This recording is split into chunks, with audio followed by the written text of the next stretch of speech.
Good morning once again, Animation 1 and 2 students from Phoebus High School. I'm going to continue to talk about materials right now for your storyboarding. If you happen to have these materials around, that'd be great to get them out to use them. I'm not saying to run out and buy them, but they're going to be extremely helpful in the process, okay? So after you have drawn up a mock draft or a rough draft of your character you'd like to model and animate, you will start to lay those out onto good paper. Okay, so I went from the newsprint with the previous drawing with the mechanical pencils, and I'm going to lay it out onto a thicker paper, which is what you should have. This is considered heavier weight paper.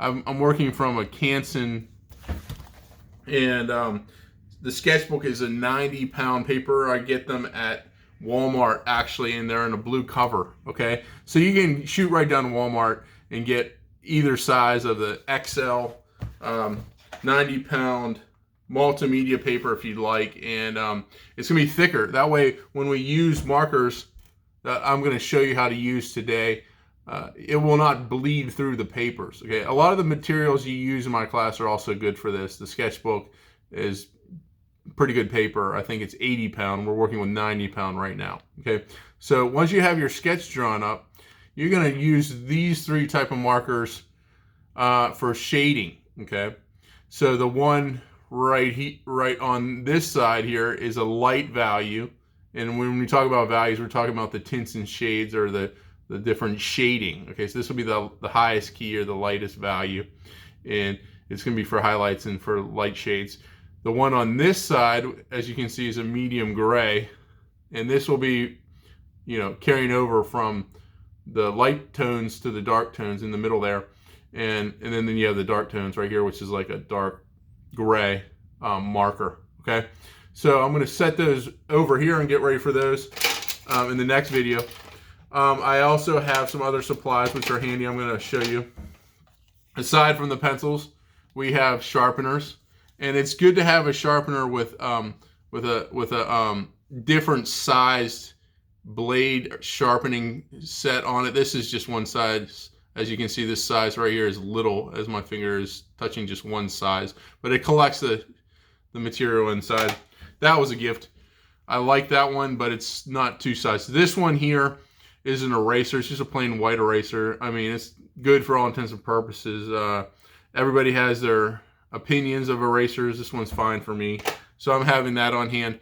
Then I have this knead eraser. You might have seen these in art class if you take art with the art department here, me and Mr. Britt. This one here is a kneaded eraser. This is going to not leave mess. Okay, if you don't like the mess, if it bothers you, if you need to do fine erasing, like with a point of eraser, you can squeeze this guy in, make a little point with it, and get into little fine nooks and crannies with that. That is a good quality eraser. Frankly, I do a lot of artwork and I don't use that type. I have one on hand in case though, so that's good to have. They're all cheap, they're inexpensive.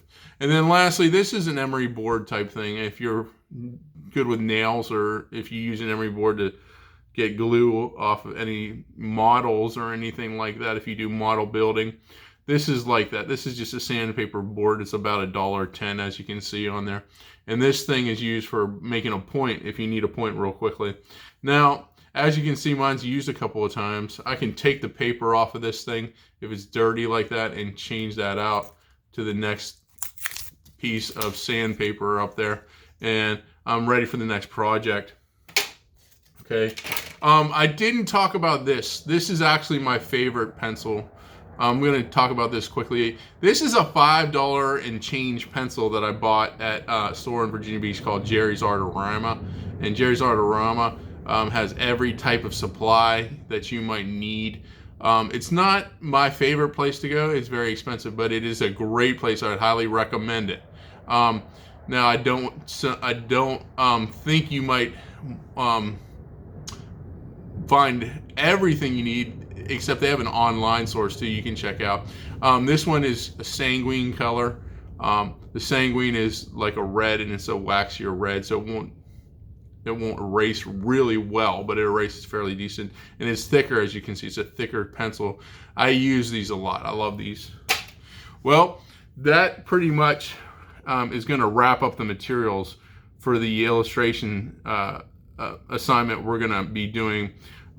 So from here on out, I believe I'm going to be starting to show you the techniques for laying out and illustrating your storyboard, which you will have as an assignment. So students, stay safe, stay with me, bear down, do your teacher's work, please. And please keep in contact. If you have any questions, you can email me. My email is whakanson@hampton.k12.va.us. Thank you.